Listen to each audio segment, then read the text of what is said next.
one must certainly take into consideration the unorthodox theories of Nibiru's most reputable proponent, Zecharia Sitchin.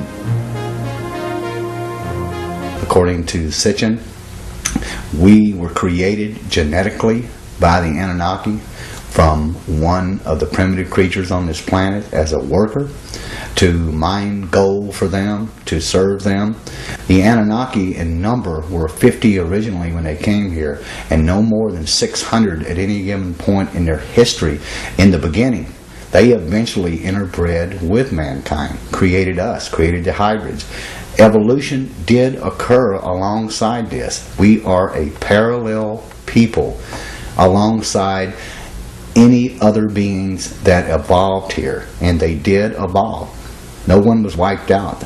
So evolution has its points. It has a lot of holes in it, but this sudden modern thinking man came about, in my strong belief, genetically created by an advanced civilization, not aliens, but intellectual beings just like us from somewhere else, by combining the genetic material involved on Earth with themselves.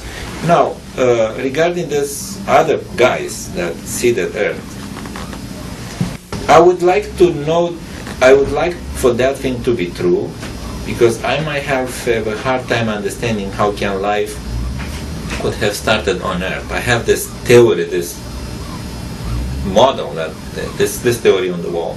I have this model about how life emerged step by step, but I still have problem at places explaining the origin of order, explaining the origin of information, and some other issues. So I would enjoy the situation where somebody else did it. It's too perfect to be true almost. The genetic code, it's an absolutely unimaginable perfect machine. Okay? So how can a random thing become so perfect? That's very hard to understand. And how can one random thing be present on the entire Earth? You can explain it based on a few things. Either there was a genetic extermination. One type of life exterminated everything possible, everything else. Either that there was an artificial intervention from the very beginning. Somebody brought this type of life on Earth because it was a good Earth for that type of molecules that they were dealing with. Or somebody invented life.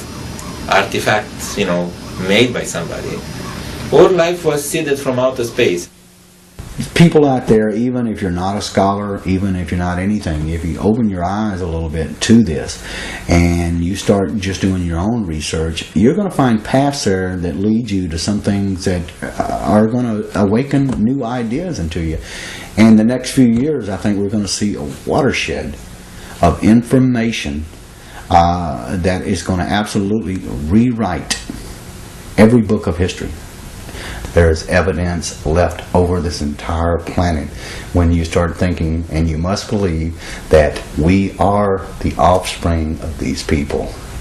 If there was a God, the God created those people before they created us.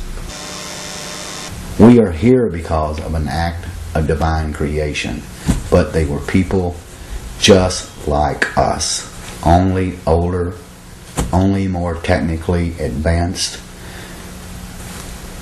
We need to rediscover that in ourselves, that we are a great civilization. We came from a great civilization.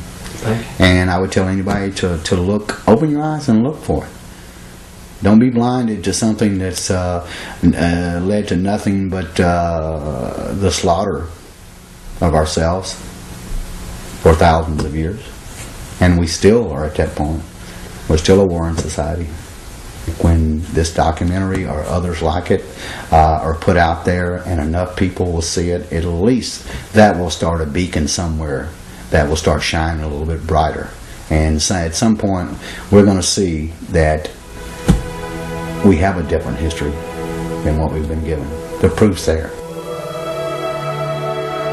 Our true history may be indeed very different than what we've been taught through the ages. Whether this data has been withheld or our identities have just been forgotten, it is our responsibility now to rediscover who we are and where we're going.